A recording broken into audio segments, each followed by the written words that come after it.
Hi guys, আজি পুৱাই ওলালোঁ আমি 6টা বাজিলে মাত্ৰ। আৰু আমাৰ ৰাস্তাটো ইমান বেয়া হৈছে চাওকচোন। বৰষুণ দিলেই হ'লে এজাক এনেকুৱা পানী হৈ যায়। আৰু মই চাদৰ মেখেলা পিন্ধি লৈছোঁ। মই পিন্ধিব খোজা নাছিলোঁ, কিন্তু মায়ে ক'লে যে পিন্ধি লোৱা আৰু সেইকাৰণে আৰু বহি ল'লোঁ গোটেইকেইজন গাড়ীত। আমি আজি হাজবেণ্ডৰ বাৰ ঘৰত গৈ আছোঁ, হাজো। বাকী চাই যাব আপোনালোকে, অলপ দেখাম আৰু। সেয়ে আমি কলাক্ষেত্ৰৰ বেক চাইডেৰে গৈ আছোঁ।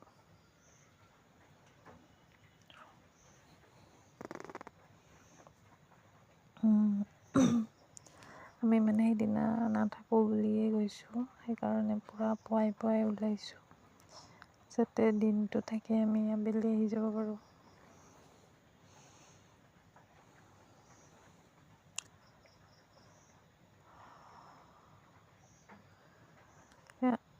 আমাৰ টিকলি গাড়ীত বাহিৰৰ পিনে চাই আহি থাকে, খিৰিকীত বহি লয় আৰু খিৰিকীৰ ফালে চাই আহি থাকে। কাৰণ তাই বমি লাগে, গাড়ীত বহিলেই বমি ষ্টাৰ্ট হৈ যায়। গাড়ীৰ ভিতৰৰ গোন্ধটো ল'ব নোৱাৰে, বাহিৰৰ ফালে হাৱা খাই আহি থাকে আৰু এয়া আমাৰ খানাপাৰাৰ ব্ৰিজখন, ধুনীয়া ব্ৰিজখন।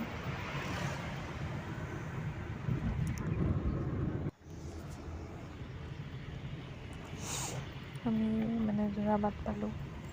যোৰাবাটত এটা বেয়া এক্সিডেণ্ট দেখিলোঁ। তাৰ পৰা আৰু মোবাইল নধৰিলোৱেই আৰু ভাবিলোঁ গোটেইখিনি ভিডিঅ' কৰিম গুৱাহাটীৰ পৰা হাজোলৈ, কিন্তু তাতে বেয়া এক্সিডেণ্ট, মাইকী এজনী পৰি আছিলে। বেলেগে কেনেকৈ ভিডিঅ'ত দিয়ে গম নাপাওঁ, কিন্তু আমাৰ উঠাবই সাহস নহ'ল আৰু ভিডিঅ'ই নকৰিলোঁ। ডাইৰেক্ট গাঁৱত আহি অলপ টিকলিয়ে উঠাই দিলে।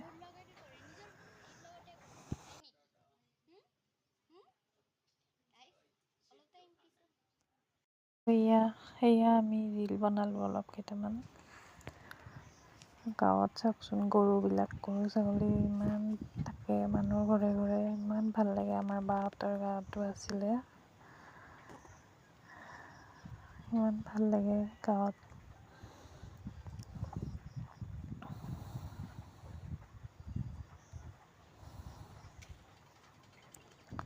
আৰু গাঁৱৰ ঠাইবোৰ অলপ শ্বেয়াৰ কৰিলোঁ আপোনালোকৰ লগত।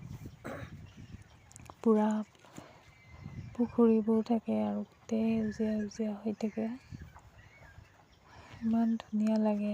মই ভাবিলোঁ অলপ শ্বেয়াৰ কৰি দিওঁ মোৰ ভিডিঅ'ত। আৰু এয়া ধানৰ, আৰু আমাৰ টিকলিয়ে কেইটামান ৰীল বনাই ল'লে।